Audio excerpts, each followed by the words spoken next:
ప్రేక్షకులందరికీ నమస్కారం.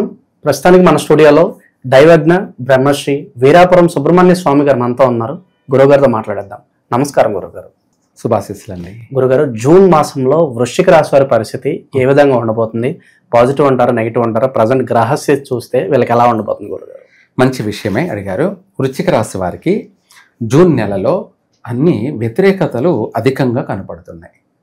వృశ్చిక రాశి వారికి ఈ వృశ్చిక రాశి వారికి మనస్థిమితం లేకపోవడం, ఎక్కువగా ఆలోచనలు, ఎక్కువగా టెన్షన్, లేదా అవమానాలు అంటే వీళ్ళకు అధికంగా దృష్టి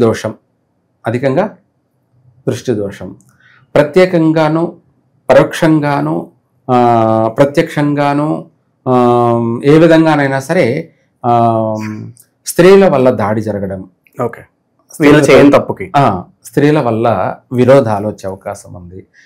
ఇదే కాకుండా ఎదుటి వాళ్ళు వీళ్ళపైన ఆగ్రహించడం, కోపం ఎక్కువగా కలగడం, ఉద్రేకపూర్వకమైనటువంటి మాటలు, సంభాషణలు, వాగ్వాదాలు దిగడం, అధికమైనటువంటి కష్ట నష్టాలు అనేది అధికంగా కనపడుతున్నాయి. అంటే అందరితో శత్రుత్వాలు, కుటుంబ సభ్యులతో అంటే భార్యాభర్తలతో కానీ, వృశ్చిక రాశి వారికి ఈ జూన్ నెలలో భార్యాభర్తల మధ్య అధికమైనటువంటి మాటల దాడి, లేదంటే ఇంకా గొడవలకి దిగడం ఒకటి. గురుగారు, బయట పరిస్థితులు మనం చూస్తున్నాం.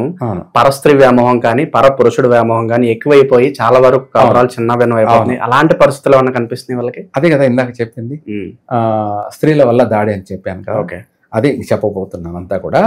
అయితే ముందుగా ఇంట్లో భార్యతోనూ ఈ సమస్యలే, ఎందుకంటే ఆ సమస్యలు ఉండడం వల్ల ఇక్కడ సమస్యలు అనమాట. భార్యాభర్తల మధ్య మనస్పర్ధలు, గొడవలు, దాడులు, అంటే ఒకరొకరు కొట్టుకోవడాలు, దాడులు, లేదంటే అత్తమామలు బామర్దుల వల్ల వాళ్ళతో గొడవలు, భార్య మూలకంగానూ సమస్యలు, లేదంటే ఇతర స్త్రీలతోనూ గొడవలు, కొట్లాట్లు, చెప్పాలంటే పెద్దగా మేజర్గా సమస్యలు ఎదురయ్యే అవకాశం ఉంది. దాడులు కూడా జరిగే అవకాశం ఉంది. ఇదే కాకుండా ఉద్యోగం చేసేటువంటి చోట కానీ, పనులు చేసుకునేటువంటి వాళ్ళు కానీ, వాళ్ళకు పై వాళ్ళతో విరోధాలు, శత్రుత్వాలు, అధికారుల వల్ల వీళ్ళకు పని ఒత్తిడి కావచ్చు. ఎంత చేసినా కూడా వీళ్ళపైన అనుమానాలు, ఎవరికి? అధికారులకి అనుమానాలు, లేదంటే వీళ్ళ ఒక చాకచక్యాన్ని, వీళ్ళ ఒక కఠినమైనటువంటి స్వభావాన్ని కానీ, ముక్కుసూటిగా మాట్లాడే మనస్తత్వాల వల్ల కానీ అవతల వాళ్ళకి కోపం రావడం, ఇటువంటివి అధికంగా ఉన్నాయన్నమాట. అంటే ఒక మాట చెప్పాలంటే స్నేహితుల వల్ల నష్టం జరిగే అవకాశం ఉంది. కొత్త పరిచయాల్ని అస్సలు నమ్మకూడదు, వాళ్ళ వల్ల మోసపోయే అవకాశము ఉంది. కుటుంబ సభ్యులతోనూ మనస్పర్ధలు, గొడవలు, కొట్లాట్లు ఉన్నాయి. వీటితో పాటు దానికి మించి ఆరోగ్యపరమైన విషయాల్లో చాలా జాగ్రత్త ఉండాలి. ఈ వృశ్చిక రాశి వాళ్ళకి ఆరోగ్యపరమైనటువంటి విషయాల్లో చెప్పాలంటే కడుపుకు సంబంధించినటువంటి విషయాలలోనూ, కడుపు అంటే గ్యాస్ట్రోకి సంబంధించి ఒకటి, పేగులకు సంబంధించి పేగులు దిగజారడం అనేది అంటారనమాట. హెర్నియా ఏమిటి? ఆరోగ్యపరమైనటువంటి విషయాల్లో హెర్నియా అనే సంబంధించి వ్యాధులు కానీ, అంగమూలకంగా ఆరోగ్యపరమైనటువంటి సమస్యలు రావడం కానీ, వీటితో పాటు ఇంకా కడుపుకు సంబంధించి అపెండిక్షన్స్ అనే ఆపరేషన్లు, ఆ సమస్యలు జరగడం కానీ, ఇటువంటి అధికమైనటువంటి సమస్యలు ఉన్నాయి.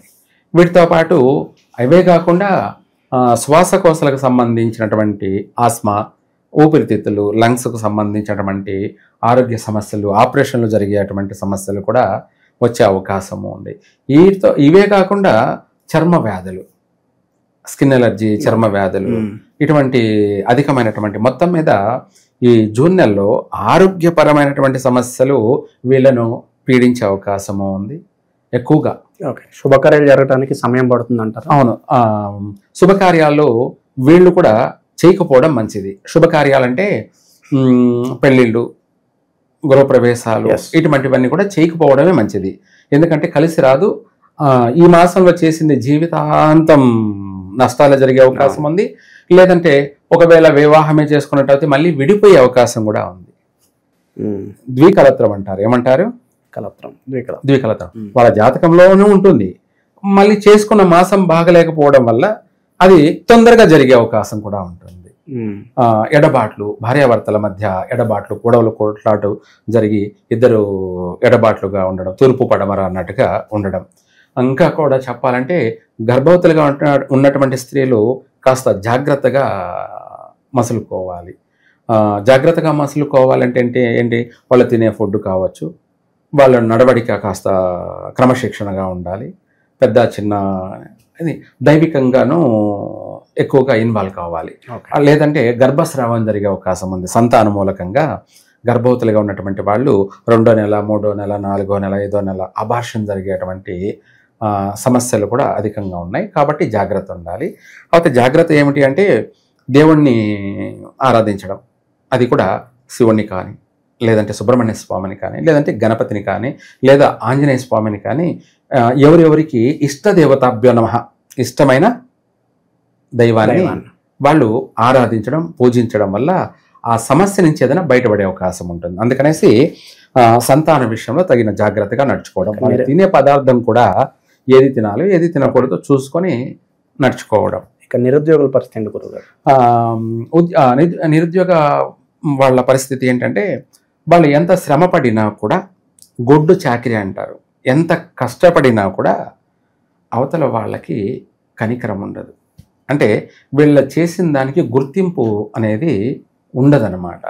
ఇంకా గుర్తింపు లేకపోగా మళ్ళీ పైన ఇంకా మాటలు, నిందలు, ఏం చేసావు అని నిందలు. అప్పుడు వీళ్ళకు చేసిందంతా కూడా మానసిక ఒత్తిడి. దానివల్ల మానసిక రోగం అంటారు కూడా. శారీరకంగా, మానసికంగా మనిషి సిక్ అయిపోవడం, ఫీవరు, అనేకమైనటువంటి సమస్యలు, నిద్ర లేని రాత్రులు గడపడం, ఇటువంటి సమస్యలన్నీ కూడా, లేదా అవమానాలు పాలు కావడం, చేయరాని పనికి శిక్షను అనుభవించడం, వీళ్ళు చేయరాని పనికి వీళ్ళే శిక్ష అనుభవించడం, లేదా చేసైనా అనుభవించే, అంటే ఒక్కొక్కరిది ఒక్కొక్క వ్యత్యాసం వాళ్ళ పుట్టినటువంటి సమయాన్ని బట్టి. ఈ రాశి వాళ్ళకి మొత్తం మీద నూతనమైనటువంటి వ్యాపారాలు ప్రారంభించద్దు. కొత్త వ్యాపారాలు, ప్రయాణాలకు కూడా దూరంగా ఉండాలి. ప్రయాణాలు 100% దూర ప్రయాణాలు చేయకపోవడం మంచిది. అది దేవుడిని తీర్థయాత్రలైనా సరే, ఏమిటి తీర్థయాత్రలైనా సరే, పుణ్యక్షేత్రానికి కదా నేను వెళ్తున్నానంటే ప్రమాదం జరిగే అవకాశం ఉంది. మరి దేవుడి దగ్గరికి వెళ్తే ప్రమాదం అంటే టైం అంతే. దేవుడి దగ్గరికి పోయినా అంతే. చాలామంది అంటుంటారు, ఇంట్లో చాలా విచిత్రాలు జరుగుతుంటాయి. దేవుడి దగ్గరికి పోవడం కానీ, లేదా దేవుడి దగ్గర వెళ్ళి దేవుడి కాడనే కానీ, లేదా తిరిగి వస్తూ కానీ, అదే జరిగేటప్పుడు మనం చూస్తుంటాం. బస్సు ప్రమాదం జరిగి దేవుడి దగ్గరికి వెళ్తున్నప్పుడు ఏంటంటే ఇలా ఎందుకు జరుగుద్ది అని చాలా మంది ప్రశ్నిస్తూ ఉంటారు. అందరూ ప్రశ్నిస్తూ ఉంటారు. కానీ కర్మానుసారం జరగాల్సింది అన్ని కలవడం ఏమిటంటే, మనం బయలుదేరిన టైం బాగలేకపోవడం, మన ఆ మాసం బాగలేకపోవడం, దూర ప్రయాణాలు కలిసి రాకపోవడం, మనకు తాడు పట్టుకుని అది పామై కాటేయడం అన్నట్టు అంటారనమాట. తాడే పామై కాటేయడం అన్నట్టుగా అనే విధమైనటువంటి, అంటే అంత మాయలాగా జరుగుతూ ఉంటాయి. మాయలాగా అంటే మనం ఏదైనా చెప్పినా ఎదుటి వాళ్ళకి నమ్మే పరిస్థితి ఉండదన్నమాట. నమ్మే పరిస్థితి ఉండదు. అంటే వీడేదో చెప్తున్నాడులే సోది, అంత లైట్ గా తీసుకుంటూ ఉంటారు అనే విధంగా ఉంటుందన్నమాట. అంటే వీళ్ళు ఎన్ని చేసినా, ఎంత చెప్పినా, ఏది చేసినా కూడా వీళ్ళ మాట వినేవాళ్ళు ఉండరు. మంచి చెప్పినా వినేవాళ్ళు ఉండరు అనే పరిస్థితి ఉందన్నమాట ఈ రాశి వాళ్ళకి. ఒక మాటలో చెప్పాలంటే నూతన వ్యాపారాలు చేయకపోవడం మంచిది. కొత్త వ్యాపారాలు ఉన్న దాంట్లోనే అభివృద్ధి ఎలా చెందాలనేది చూసుకోవాలి. అంటే మనం ఆల్రెడీ వ్యాపారం చేస్తూ ఉంటారు కదా, అటువంటి వాళ్ళు ఈ ఉన్న వ్యాపారాన్ని ఎలా జరిగేలాగా, అభివృద్ధి చెందేలాగా ఎలా చేసుకోవాలనే ప్రయత్నం కూడా చేసుకోవాలి. ఎందుకంటే ఆ వ్యాపారమే జరగడం లేదు అన్నట్టుగా ఉంటుంది. అందరికీ జరుగుతుంటుంది, వీళ్ళకి ఆటంకం జరిగినా కూడా అది ఎలా ఎంత వచ్చిందో అంతకు డబ్బులు ఖర్చు అయిపోతుంది ఏదో ఒక రకంగా. అది ఒక రకం అని చెప్పలేం.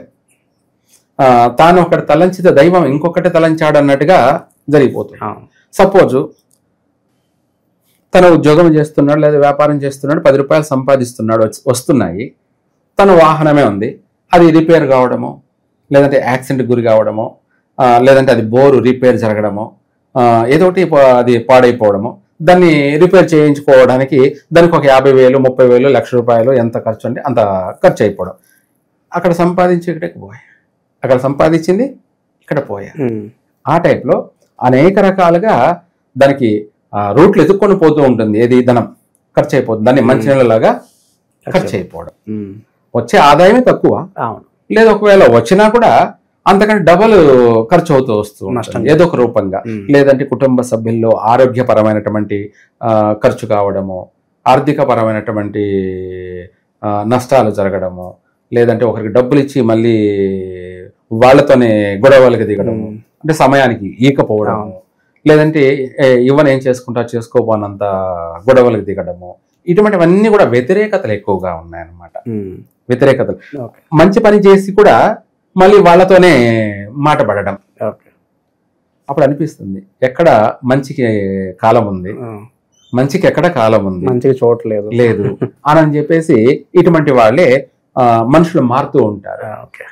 మనుషులు మారకూడదు. కాలమేమో అప్ అండ్ డౌన్ జరుగుతూ ఉంటుంది, కానీ మనిషి ఎప్పుడు ఒకేలాగా ఉండాలి. ఒడిదుడుకులన్నింటినీ కూడా మనము సరి చేసుకుంటూ సాగించాలి. మొత్తం మీద వీళ్ళకు ఆరోగ్యపరమైనటువంటి విషయాల్లో ముందు జాగ్రత్త ఉండాలి. రెండవది, నూతన వాహనాలు కొనకూడదు, వ్యాపారాలు ప్రారంభించకూడదు.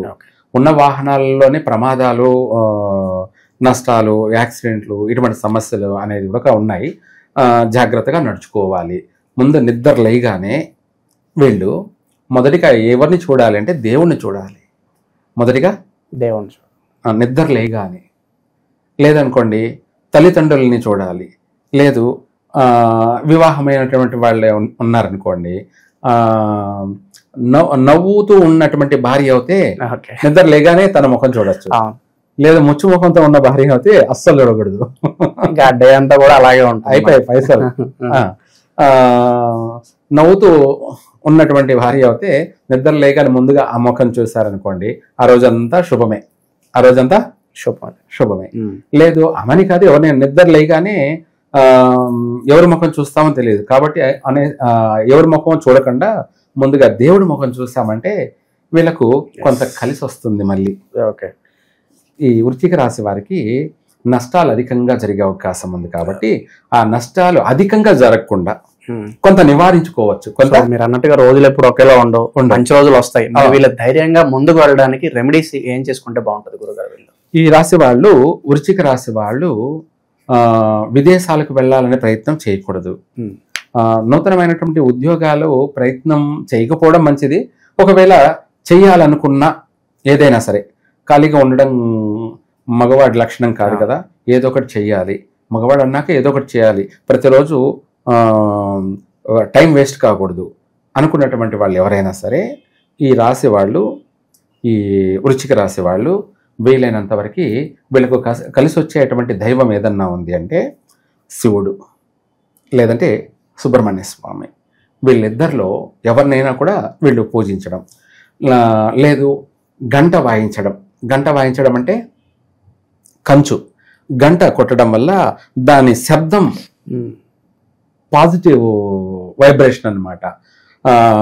ఆ కంచు ఎప్పుడైతే శబ్దధ్వని అనేది మనం వింటామో మనలో ఉన్నటువంటి నెగిటివ్ అనేది గ్రహ పీడలు కావచ్చు, పిల్లలకి అయితే బాలగ్రహ దోషం అంటారు కదా, దానికి ఏదైనా తాయితీ కట్టినా లేదా మంత్రి ఇచ్చినా అది పోతుంది. అట్లాగా పెద్దవాళ్ళు అయితే ఏమిటంటే ఆ గ్రహ పీడలు కూడా తొలగిపోవాలంటే గంట శబ్దధ్వని వినడం వల్ల వీళ్ళలో ఉన్నటువంటి నెగిటివ్ అంతా కూడా ఆ గ్రహ పీడలన్నీ కూడా పటాపంచలైపోతాయి, వదిలిపోతాయి.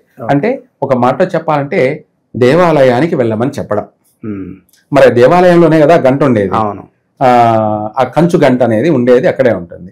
అందుకనేసి దేవాలయాన్ని దర్శనం చేసుకోవాలి ప్రతిరోజు, ప్రతినిత్యం తప్పకుండా ఈ మాసంలో.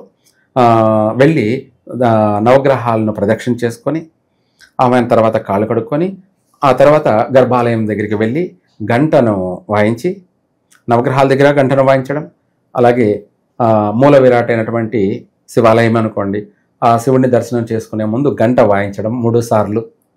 అంటే ఆయనను చూడమని, నేను వచ్చాను నన్ను చూడండి అని, అంటే నన్ను చూపు చూడండి, నన్ను ధన్యుడు చేయండి, నా జీవితాన్ని సార్థకం చేసుకోవాలి అని చెప్పి ఆయనకు మనం విన్నవించడం అది తదాస్తు.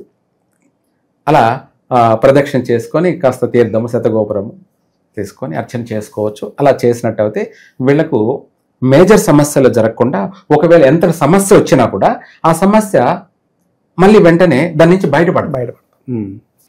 వచ్చిన సమస్య నుంచి తప్పించుకొని బయటపడతారు. పెద్ద సమస్య అయినా సరే చిన్నగా స్వల్పంగా వైదొలిగిపోతుంది. ఏది ఏమైనా కూడాను వృశ్చిక రాశి వారికి ఈ నెల అంత అనుకూలం లేదు కాబట్టి, ప్రతి విషయాల్లో వ్యతిరేకంగా ఉంది కాబట్టి, వివాహ జీవిత విషయాల్లో కావచ్చు, సో అంటే కొత్తగా పెళ్లి చూపులు చూడాలనుకున్న వాళ్ళు పోకపోవడం మంచిది. ఒకవేళ వెళ్ళిన సంబంధాలు ఈ మాసంలో ఖాయం చేసుకోకపోవడం మంచిది. అంటే నిశ్చితాంబులాలు ఎంగేజ్మెంట్ చేసుకోకపోవడం మంచిది. ఇట్లా ఏదైనా సరే కొన్ని కార్యక్రమాలు. అసలు వాహనాల విషయానికి వచ్చేటప్పటికి కొత్తగా కొనాలనుకున్న వాళ్ళు 100% కొనకూడదు. కొన్నట్టయితే వాళ్ళ ప్రాణాలని వాళ్ళే నిర్ణయించుకున్నట్టే. అంటే వాళ్ళ నష్టం వాళ్ళే, ఎవరో రావాల్సిన అవసరం లేదు, వీళ్ళే కొనుక్కొచ్చుకున్నట్టే. డబ్బిచ్చి మరీ ప్రాణ నష్టాలని లేదా గండాలని కొనుక్కొచ్చుకున్నట్టే. అందుకనేసి ఈ మాసంలో ఎటువంటి ట్రావెల్స్ సంబంధించి కానీ, ఓన్గా వాడుకోవడం కానీ, కొనడం కానీ ఇవి చేయకూడదు. ఏదైనా సరే వీలైనంత వరకు చిన్న చిన్న కామన్ నిత్యకృత్యములు చేసుకోవచ్చు, కానీ ఇంపార్టెంట్ ముఖ్యమైన పనులు అయితే ఈ మాసంలో చెయ్యొద్దు. ఓకే. సో ఓవరాల్గా ఈ రాశి వాళ్ళందరికీ ఈ నెల ఏ విధంగా ఉండబోతుంది, ఎలాంటి జాగ్రత్తలు తీసుకోవాలి, మీ మాటలో చాలా బాగా వివరించారు గురుగారు. ధన్యవాదాలు గురుగారు. సర్వే జన సుఖినో భవంతు.